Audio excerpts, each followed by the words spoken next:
Hello everyone, this is Illegal Mike. I'm inside of Illegal Mike's Antique Repair Shop. It is May 8, 2021. I have with me an antique Marx toy mechanical dump truck. It is covered in rust.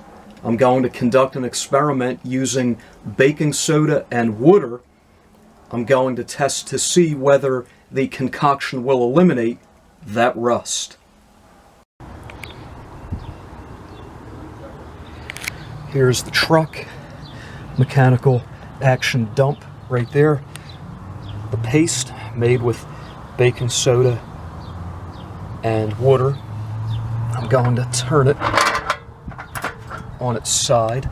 I'm going to use this area here for the experiment. I put a dab of paste on this area here. I'm going to give it some time. Here is an update. I was able to remove some rust with the paste. I'm going to add more this time and see what the result will be.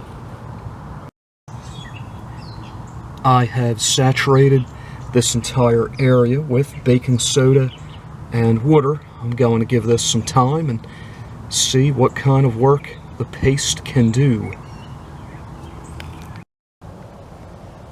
It is the evening now. I'm not seeing too much of a difference aside from some of the surface rust being eliminated by that baking soda. In the future, I'm going to try white vinegar and apple cider vinegar.